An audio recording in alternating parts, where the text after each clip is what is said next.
되게 한 10년 넘게 20년 가까이 큰 아버지를 돌보고 간병하고 그랬거든요. 그래서 아버지가 거기에 대한 고마움으로 이제 며느리한테 준 것인데, 아들을 보고 줬다고 보기에는 좀 어려운 부분이 있을 수는 있거든요. 며느리가 그만큼 귀한 게 많기 때문에. 이런 경우에도 어쨌든 그 며느리가 자체가 받은 거로 인정이 돼가지고 빠졌던 사례가 있거든요.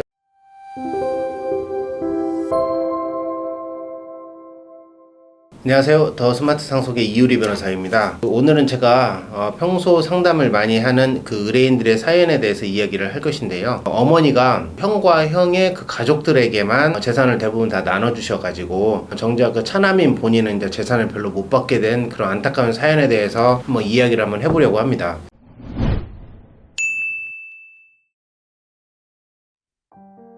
안녕하세요, 변호사님.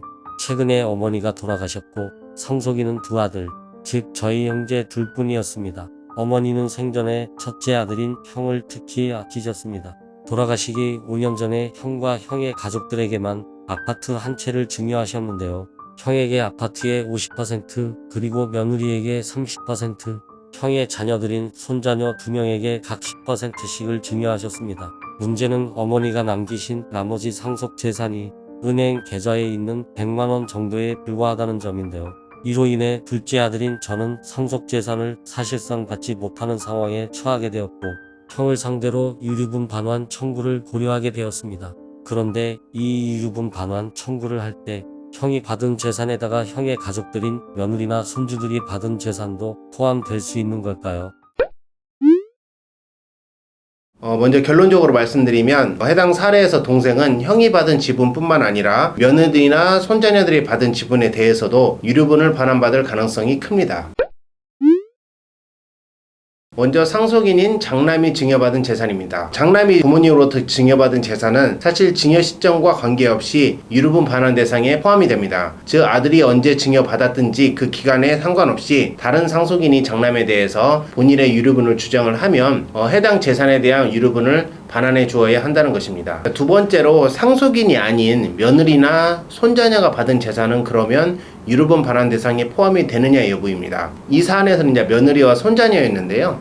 민법 제 1114조에 따르면 원칙적으로 며느리나 손자녀는 상속인이 아니거든요. 공동 상속인이 아닌 자가 증여를 받은 경우에는 증여자가 사망하시기 1년 이내에 증여한 것만 유류분 반환 대상에 포함이 됩니다. 하지만 그 증여 기간에 대해서 몇 가지 예외가 있는데요. 크게 보면 두 가지가 있습니다. 즉 사망하시기 1년 이전에 증여해도 반환을 받을 수 있는 첫 번째 예외는 민법 제 1114조 이 단서 조항에 규정이 되어 있는데요. 쉽게 얘기를 한다면 증여를 하신 분과 이 사안에서 이제 어머니죠. 그 다음에 재산을 받은 며느리나 손자녀 등이 그 아파트 지분을 증여받음으로 인해 가지고 다른 상속인들, 즉 이 사안에서는 이제 차남입니다. 차남이 별다른 재산을 받지 못하겠구나, 이런 것을 알고 있는 경우여야 합니다. 이거를 어느 시점을 기준으로 판단을 해야 하냐면 증여가 있었던 그 당시를 기준으로 판단을 해야 합니다. 그래서 우리 대법원은 여기에 대해서 크게 봐서 두 가지의 기준을 제시를 하고 있는데요. 첫 번째가 증여 당시 다른 재산이 충분히 있느냐 여부입니다. 만약에 며느리나 손자녀한테 줬던 그 증여 재산 이외에 다른 상속 재산이 많았다면 사실 차남은 여기에서도 재산을 받을 수가 있는 것이거든요. 그래서 정작 그 아파트 지분을 증여했던 어머니나 며느리나 손자 입장에서는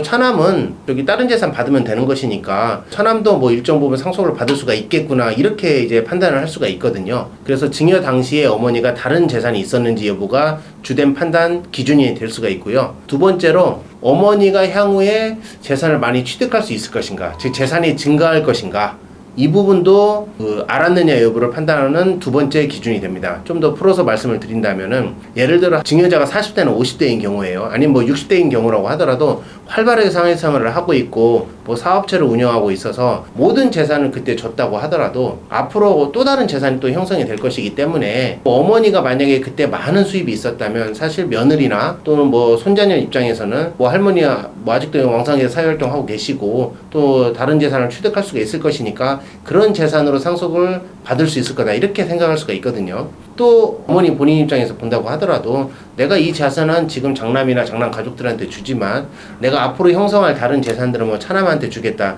이렇게 판단할 수도 있거든요. 그래서 이 두 가지의 기준을 가지고 증여자나 재산을 받은 상속인이 아닌 자, 즉 며느리나 손자녀 등이 차남이 별달리 상속을 받지 못하겠다 판단을 할 수가 있는 것입니다. 자, 두 번째 예외로는요, 실질적인 이해관계가 동일하다라는 점을 인정을 받는 건데요. 사실상 며느리나 손자가 받은 것이 아들이 받은 것과 다르지 않다라는 판단을 받는 것입니다.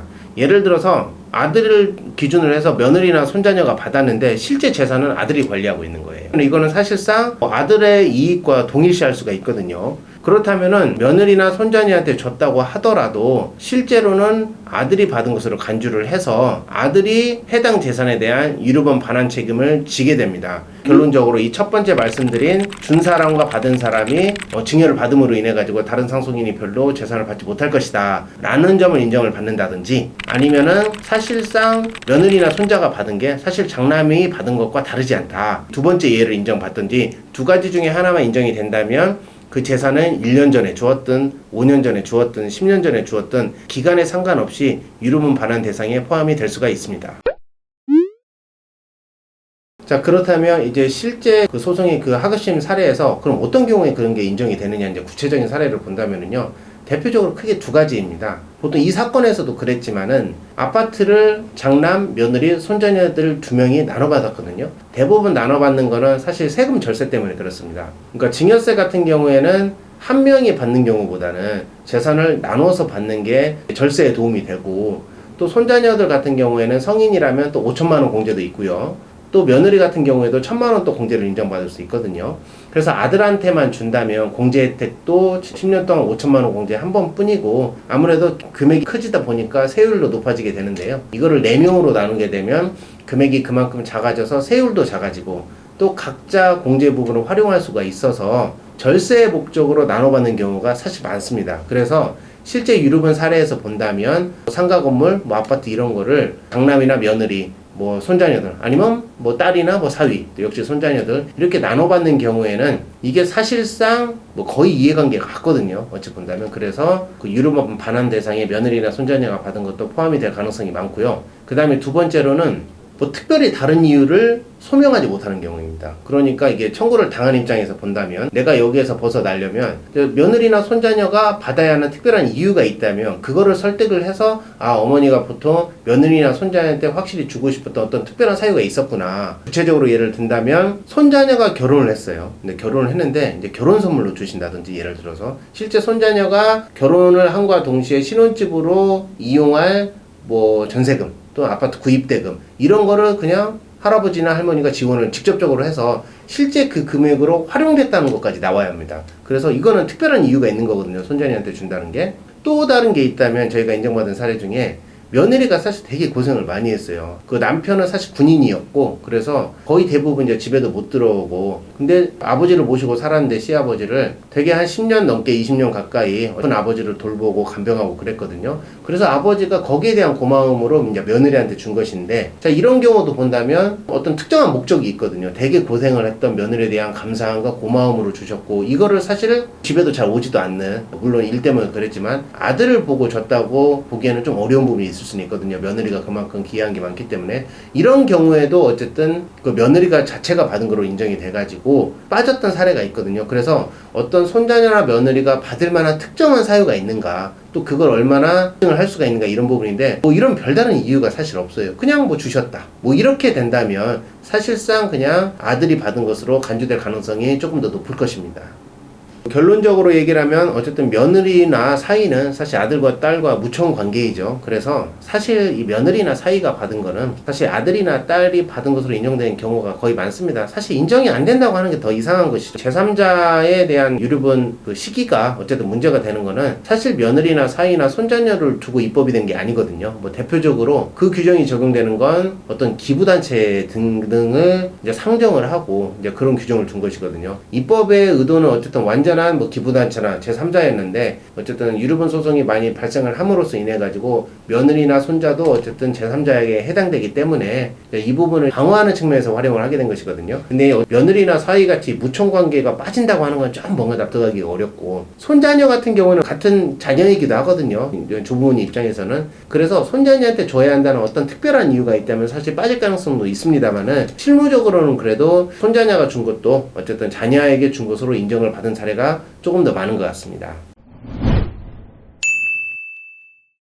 오늘은 그 며느리나 손자녀 등 제3자가 그 증여를 받은 경우에도 유류분 반환 대상에 포함이 되는지 여부에 대해서 자세히 살펴보았습니다.